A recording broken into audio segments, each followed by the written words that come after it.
Hablemos ahora de los temas regulatorios. Este es un capítulo largo, es un capítulo que está en detalle en el libro de texto. No lo voy a cubrir aquí con el detenimiento que se requiere. Voy a escoger solo algunos de los aspectos más importantes de la regulación laboral. Una regulación que es amplia, abarca muchísimos temas. Y hay muchas razones y justificaciones para regular el mercado laboral, especialmente que no haya abuso de los empleadores hacia los empleados, pero también que haya unas reglas de juego en cómo opera ese mercado, digamos, laboral y cómo es el relacionamiento entre trabajadores y empleadores. Hay muchos aspectos, por ejemplo, la extensión máxima de la jornada, el hecho de que después de ciertas horas hay que remunerar con una, con una prima, que es esencialmente lo que se paga durante las horas extras, o que si alguien trabaja en un festivo o los dominicales debe recibir un mayor ingreso. En fin, hay muchas normas laborales. ¿Con qué criterio se puede despedir a una persona? Y si no se despide con una buena causa, una justa causa, hay que pagar una indemnización. Todas esas normas inciden mucho sobre el comportamiento del mercado laboral. Voy a escoger solo algunas de ellas que considero son las más relevantes. Salario mínimo.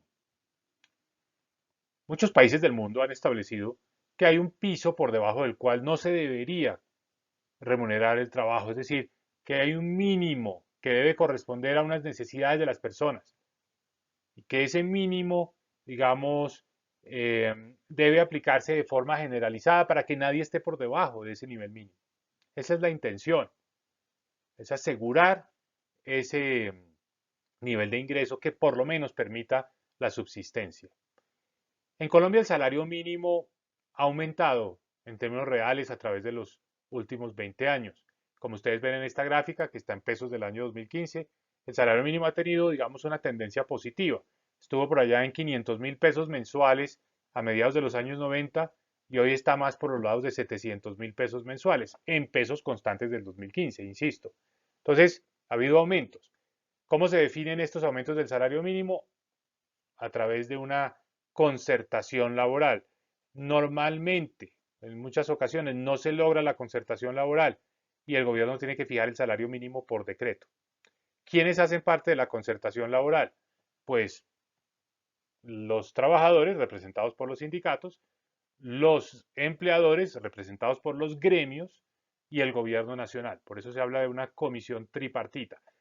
La ley y las sentencias de la Corte Constitucional establecen con claridad cuáles son los criterios que se deben mirar a la hora de definir el salario mínimo. En particular, la inflación del año inmediatamente anterior para reponer la pérdida de poder adquisitivo, pero también se debe ver cuánto creció la economía y cuáles son, digamos, los elementos de ese crecimiento económico que se deben considerar para remunerar, para retribuir a los trabajadores. Los trabajadores, digamos, se deben beneficiar de ese crecimiento económico, particularmente del aumento de la productividad.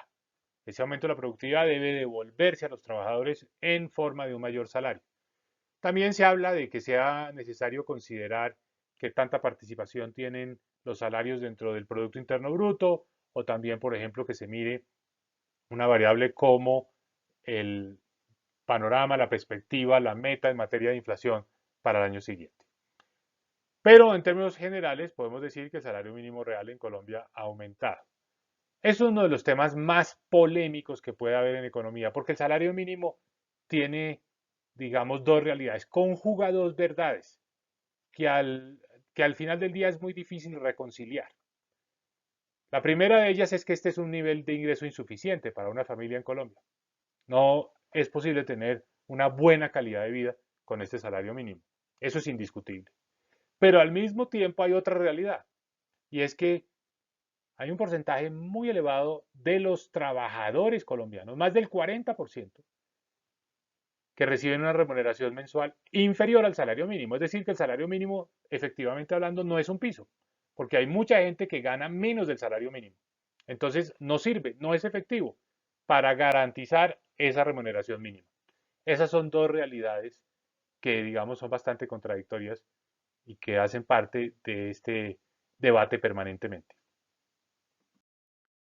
Detengámonos un momento sobre el nivel del salario mínimo y comparémoslo con el salario mediano. Aclaremos nuevamente qué quiere decir salario mediano, que es la mediana de una distribución. La mediana de una distribución es ese nivel que divide la población en dos grupos exactamente iguales. El 50% que tiene en este caso un salario más alto y el 50% que tiene un salario más bajo. Ese es el salario mediano, el que corta la población en dos grupos exactamente iguales. ¿Cómo se compara el salario mínimo en Colombia con ese salario mediano? Pues es casi igual. El salario mínimo en Colombia es muy parecido, es el 90% del salario mediano.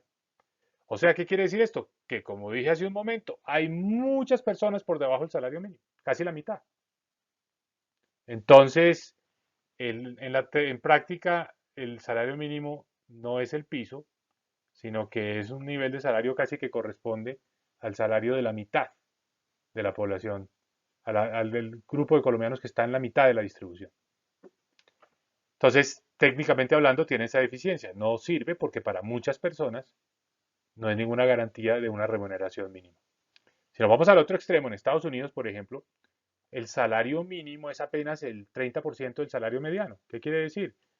Pues que hay muchas personas, el 70% de la población gana más del salario mínimo. Colombia es un caso bastante atípico en esta materia. El salario mínimo no es entonces un piso. Hay muchas personas que están por debajo del salario mínimo. ¿Esto por qué puede ser? Porque el salario mínimo, así como es insuficiente para las familias que lo reciben, es alto para la realidad del mercado laboral colombiano, es alto para nuestra realidad en términos de la capacidad de remuneración de nuestra economía. Pasemos ahora a la tasa de desempleo. Entonces, hemos visto unos temas regulatorios, hemos visto la oferta laboral, vimos la demanda laboral. Hablemos un poco de qué determina el desempleo.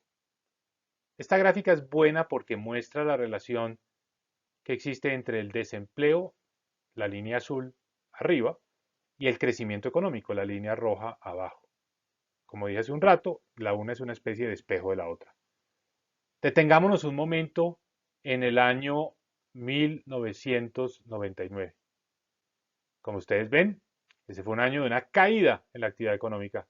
Tuvimos por primera vez desde la Gran Depresión de los años 30 del siglo pasado una contracción económica. El PIB cayó 4.2%. Y fíjense lo que pasó con la tasa de desempleo. Subió, casi llega al 20%. Es decir, la economía dejó de crecer, la economía se contrajo, el desempleo aumentó. La economía se recuperó relativamente rápido, pero el desempleo se demoró mucho tiempo en bajar. ¿Por qué? Porque el desempleo sufre de un fenómeno que los economistas llamamos histéresis, es decir, que tiende a perpetuarse, que tiene mucha inercia. Es muy difícil volver a poner en marcha la economía para generar los puestos de trabajo. Se puede reactivar el país, se puede reactivar el PIB, pero se demora más en reactivarse la generación de empleo. Esta es una reflexión fundamental para un momento de una coyuntura como la que estamos viviendo hoy en medio de la cuarentena. Por eso la insistencia que hemos hecho muchas personas, y es que es muy importante preservar el empleo, que no haya despidos, porque si a la gente la despiden, después se va a demorar mucho tiempo en que la enganchen. Incluso pasarán meses o trimestres con recuperación de la economía, pero todavía sin ver buenos resultados en materia de empleo. Es fundamental mantener los puestos de trabajo. Hay que apoyar a las empresas en todo lo que sea necesario para evitar los despidos. Porque si hay despidos, es lo que va a resultar el día de mañana en una prolongación de la crisis. Es decir, esto deja de ser un fenómeno puramente coyuntural y temporal y se vuelve un fenómeno bastante permanente. La experiencia de 1999 es elocuente en esa materia. Después la tasa de desempleo bajó, la economía se recuperó. Digamos que a comienzos de esta década pasada, en 2010, la tasa de desempleo ya se estaba situando por debajo del 10%, llegó a estar en niveles cercanos al 8%, pero ha vuelto a aumentar de la mano del menor crecimiento económico. Es absolutamente previsible que la tasa de desempleo vuelva a subir este año. De hecho, la tasa de desempleo cuando se mida, la del mes de marzo y la de este mes de abril del año 2020, seguramente va a ser una tasa de desempleo muy alta simplemente como reflejo del menor crecimiento económico. Ya mencioné el subempleo. Hay muchas personas que se ven, si bien están ocupadas, manifiestan que no están contentas por la calidad del trabajo, porque su competencia, su formación no es idónea para ese trabajo, podrían tener trabajos mejores, o porque no trabajan un número suficiente de horas, o porque la remuneración no es acorde con sus em, con sus funciones. Consideran que tienen digamos, una remuneración que es inferior a la que deberían tener para sus funciones. Aquí hay unos elementos subjetivos y objetivos. Por eso muchas veces se habla del subempleo objetivo y el subempleo subjetivo. El subjetivo es lo que yo pienso. Si me trabajo, yo digo, yo debería ganar más para este trabajo o yo debería tener un mejor trabajo dadas mis calificaciones. Subjetivo. Hay una parte que es objetiva y es, no estoy trabajando el número de horas que podría trabajar. Ese es, digamos, otro criterio para definir el subempleo. Subempleo es un problema serio y grave. Veamos las cifras. Aquí están las tasas de subempleo en los últimos casi 40 años.